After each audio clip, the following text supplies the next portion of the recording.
আদরের 3 ছোট ভাই আজ কয়দিন ধরে কমেন্টসে শুধু অনুরোধ করতেছে, ভাই এই এনসিপি সম্পর্কে কিছু বলেন।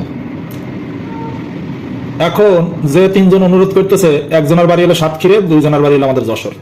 3 জন আমার এত আপন ছোট ভাই যা বলার মতো না, আপন ভাইয়ের মতো। ঠিক আছে, তাদের কথা ফেলতেও পারতেছি না, আবার রাখতেও পারতেছি না। কারণ আমি ফেসবুক ইউটিউবে যাই বলি আর না বলি, পাগলান্তি যাই করি, আমি কোনো দল পার্টি নিয়ে কথা বলি না, অন্য কোনো দল নিয়ে আমি কথা বলি না।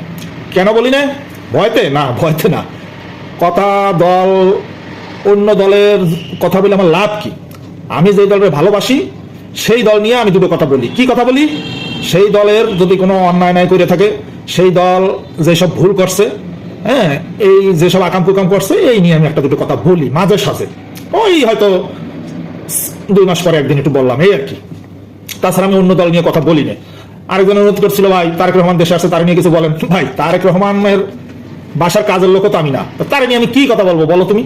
তো যাই হোক, এনসিপি নিয়ে আমি 2-3টে কথা বলি, শোনো। সেটা হলো এই, বাবা ওই নাসিরউদ্দিন পাটোয়ারি সাহেব বিশাল বড় নেতা। তো উনি তো, বাবা তুমি তো বলেছিলে যে 200-র উপরে আসন নিয়ে তারপরে সংসদ গঠন করব, 200-র উপরে আসন নিয়ে, আর অন্য দল পাবে আরগুলো। তো বাবু এখন যে 40টা আসন দেশে জামাত, তাতেই তো সাইজ হয়ে গেছে, তাহলে আর কটা কি এলো?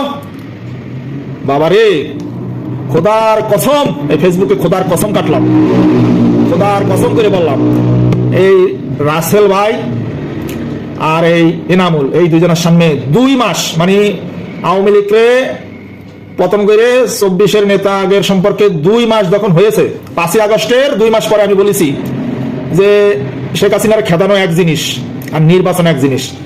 আপনারা লিখে রাখেন, আমি বলে গেলাম, নির্বাচনে 4টে সিট পাইতে পারে তারা।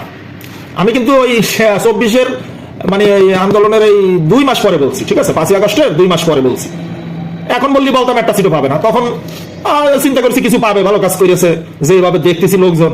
তা আমি বলছিলাম 4টে সিটের বেশি যদি 5টা সিট পায়, তা আমি এই সমস্ত কারখানা সবাই সামনে 10 বার কান দিয়ে উঠবো আর বসবো, আর নিজের স্যাপ নিজে সাইডে খাবো, এই বলছিলাম।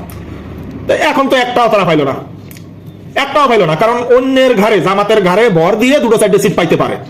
কয়টা ভাবে এখন আমি তা বলতেছি না, আমি হইলো বিশেষজ্ঞ না। জামাতের ঘাড়ে ভর দিয়ে জামাত যদি ভিক্ষা দেয় তাহলে কয়টা সিট পাবে, তাছাড়া তো পাবে না। তো বাবা নাসিরউদ্দিন পাটোয়ারি, তাহলে কি হইলো বাবা? তুমি এখন মুখ কি করে দেখাও বাবা? এই মুখে ওই জন্য আমার মতো পরো, মাস্ক পরো, মানে লোকে না দেখতে পারে।